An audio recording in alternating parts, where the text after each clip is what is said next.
Buruknya drainase parit di Kelurahan Dabo Singkep membuat satu unit rumah nyaris roboh akibat derasnya terjangan air selokan.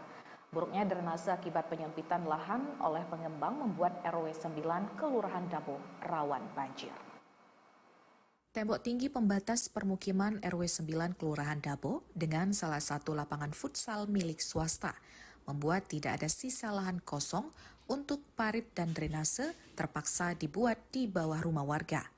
Hujan deras selama 10 menit di hari Minggu 24 Agustus 2025 membuat air parit meluap dan merusak dapur warga. Tidak ada korban jiwa dalam kejadian ini. Dapur warga terpaksa dirobohkan agar aliran parit kembali lancar. Penghuni rumah yang dapurnya nyaris roboh, Yeni Susilowati mengatakan banjir di RW 9 terjadi karena tidak adanya sisa lahan untuk drainase di permukiman. Kalau setiap tahun tuh tetap langganan, banjiran. Ada pembangunan, setelah ada pembangunan seperti inilah tadi. Tembok ya? Tembok yang besar itu kan, 1 jam atau 1 jam setengah baru air masuk rumah. Sekarang 10 menit, hujan deras. Ada pembangunan drainase itu mau berharap dilanjutkan juga? Iyalah, saya sudah mau sendiri nih, pakai dana sendiri nih.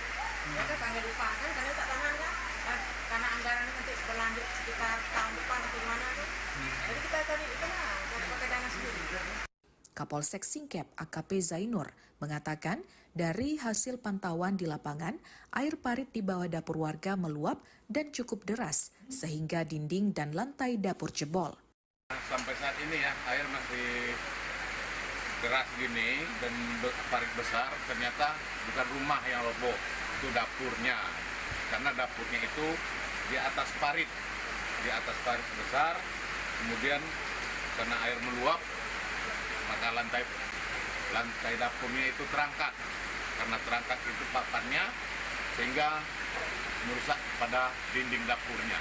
Dan untuk sementara kita sama pihak yang punya rumah tetap dikosongkan dan tidak boleh ditempati lagi karena itu rawan di atas parit tersebut karena buat bangunannya tidak layak.